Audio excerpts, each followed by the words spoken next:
Alors, Olivier Besancenot, qu'avez-vous pensé de cette polémique? Est-ce qu'il y a des choses qui vous choquent dans ce que vous entendez depuis le début de cette émission et dans les prises de parole des uns et des autres autour de toutes ces questions en ce moment qui maintenant, on va aborder la question des bibliothèques puisqu'il se trouve qu'un certain nombre de militants catholiques, par exemple, demandent en ce moment au maire d'expurger les bibliothèques. Mais voilà, sur tout ça, qu'est-ce que ça vous inspire? Tant qu'à faire, pourquoi s'arrêter en si bon chemin?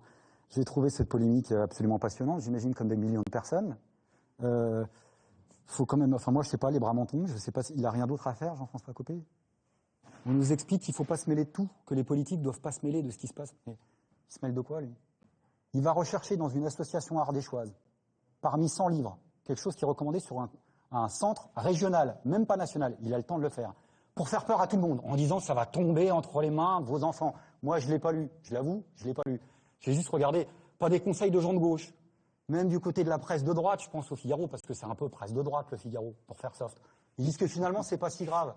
Alors, tout ça pour ça? Mais qu'est-ce qu'il y a derrière? Et puis, il a la mémoire un peu sélective, notre ami Jean-François Copé. Parce que si on veut regarder un peu tout ce qu'il y a dans le matériel pédagogique, là, on parle d'un livre qui a 3 ans, hein, qui a eu des prix, etc., visiblement, de ce que j'ai lu rapidement. Mais par exemple, il y a quelque chose qui a fait polémique il y a 2 ans, mais là, on l'a pas entendu, Jean-François Copé, ça s'appelait le Dictionnaire des écoliers, qui donnait, alors pour le coup, des critères. Alors là, on ne peut plus sexiste et on ne peut plus normé de la société, des stéréotypes dont on parle depuis le début et contre tout le monde, paraît-il, s'insurge actuellement. On disait des choses comme le père est le mari de la maman. Sans lui, la maman ne peut pas avoir d'enfant. C'est le chef de famille, parce qu'il protège ses enfants et sa femme.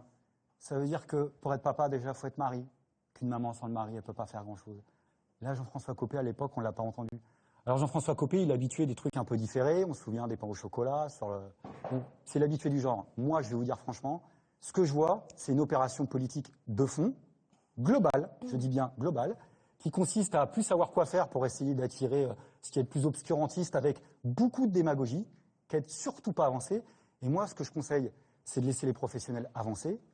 Parce que derrière, en plus de ça, il y a un procès qui est celui de l'éducation nationale, maintenant, qui est enclenché et qui n'est pas une petite affaire. Et derrière, on ouvre la porte à qui? À ceux qui se précipitent en nous disant « va falloir chercher dans les bibliothèques les bons livres, des mauvais livres. » Oui, oui, ça me dérange pas, moi, ça. Mais pourquoi pas les brûler? Non, mais ça me dérange pas. Pourquoi pas les brûler? Vous allez nous proposer quoi? Une pétition pour qu'on dorme habillé aussi pendant qu'on y est? Écoutez, moi je en cuirasse, pour partir en croisade, ce sera obligatoire, un projet de loi? On parle de l'école maternelle.